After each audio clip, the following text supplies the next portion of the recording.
Друзья, я приехал в Гурзуф и пробуду здесь примерно месяц.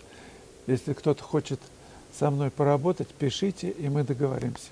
Цветет миндаль, цветут персики, вишня, еще что-то. Сегодня прохладно, 7 градусов тепла, а завтра, послезавтра на повышение, и так скоро будет к концу недели 15 градусов. Мне поступило предложение принять участие в международном фестивале в Москве «Традиции и современность», который будет в конце мая. Нужны хорошие деньги для аренды, и у меня такое предложение к тем, кто хочет помочь и кому нравятся мои работы. Я могу с хорошей скидкой их вам продать, и взамен рассчитываю на помощь по покрытию этой аренды.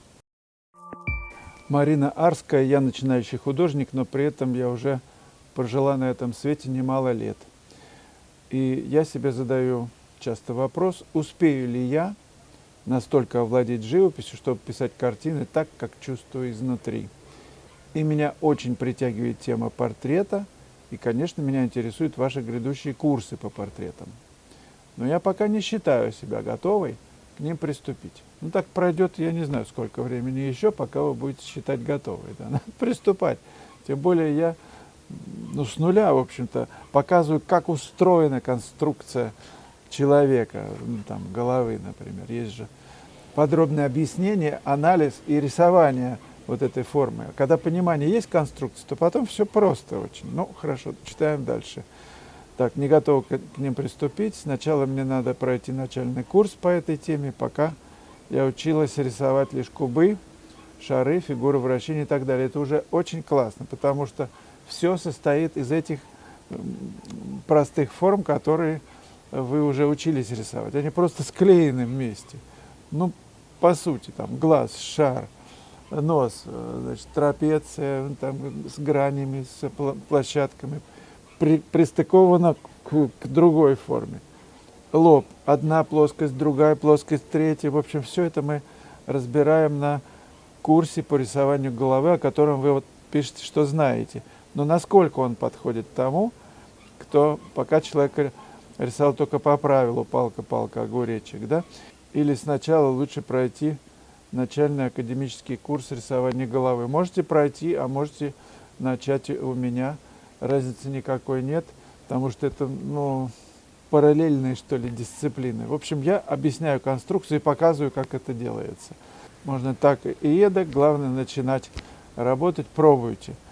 Скоро выйдет курс по рисованию детского портрета, и там тоже мы будем разбирать конструкцию, будем писать уже акварелью, и рисовать и писать. Елена Сергеевна, вы говорите часто, что тоны цвета должны быть разными в пятнах. По поводу цвета, например, а как же ответы или подобие в композиции? Для равновесия, например, яркий цвет в картине, то использовать его еще в другой области. Ну да, даже, например, красное пятно какое-то, большое где-нибудь там в углу, да? А маленькая подпись красным тоже, все, будет ответ. Точечка какая-то. Но нет единого правила, как это все уравновесить. Не обязательно уравновесить там большое пятно, там 5 частей, а это 3 части. Даже точка будет работать.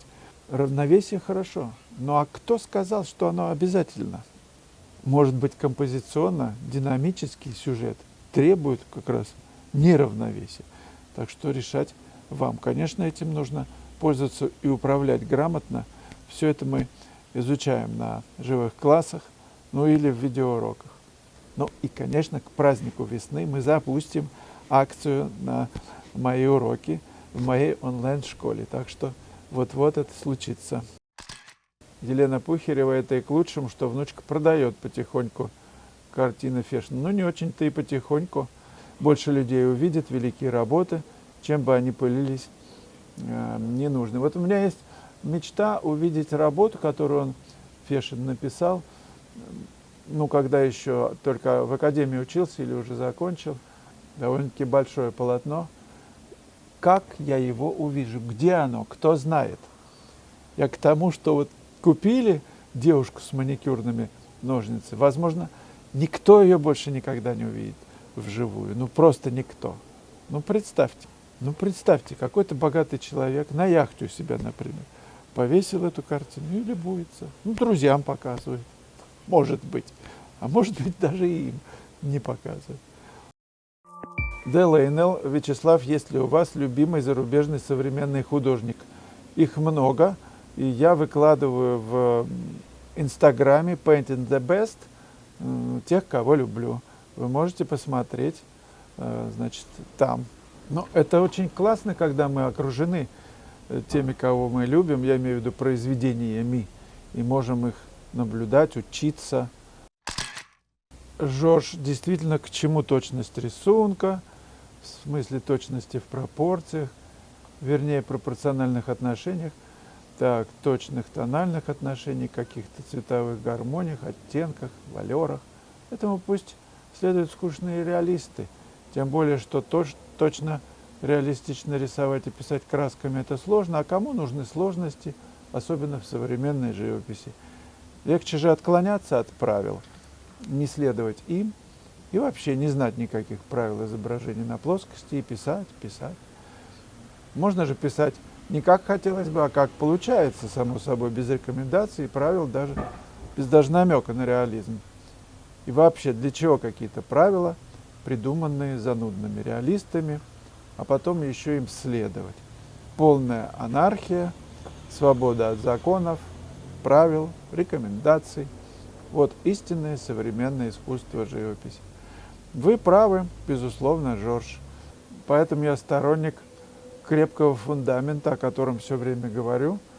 Художник, который не умеет рисовать, у которого ошибки в перспективе, в пропорциях. Но для меня это сложное для восприятия существо. Ну, в смысле его работы. И вместе с тем мы же ведь не хирурги, у которого точность абсолютная должна быть. Иначе он там скальпелем промажет и что-нибудь другое отрежет вместо нужного. Но как быть с новаторами? Ведь импрессионисты были такими новаторами, их отвергали, общество отвергало. Статьи писали жуткие, просто не принимали. Денег они не могли заработать. Это довольно-таки долго продолжалось, пока их картины приняли. Они начали писать ощущения, свои впечатления от увиденного. Конечно же, на прочном фундаменте. Тон, перспектива, пропорции.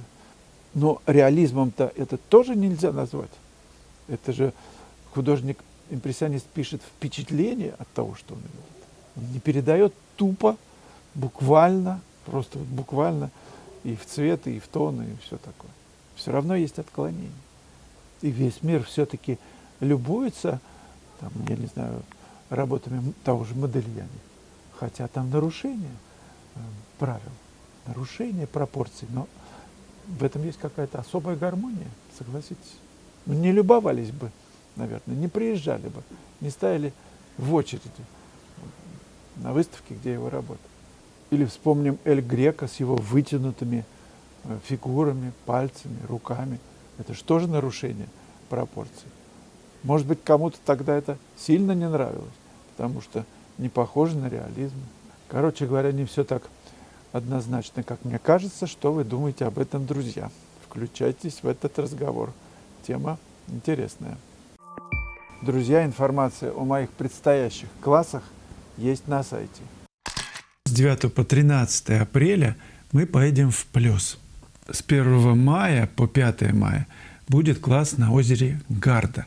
Будут новые и очень интересные локации. Приезжайте. С 7 по 11 мая я жду вас в Риме. Мы будем рисовать водными красками. Я буду писать акварелью, темперой. Это будет незабываемый класс, лучший город на Земле. Записаться на все мои классы можно на сайте, либо присылайте мне письмо в WhatsApp, либо на почту, куда хотите, в соцсети, в Telegram. Спасибо вам, что вы ставите лайки, смотрите мой канал, задавайте вопросы, делитесь с друзьями, комментируйте. Я сегодня собираюсь погулять по Гурзуфу, поснимаю, покажу, как он выглядит. А сейчас пока. До свидания.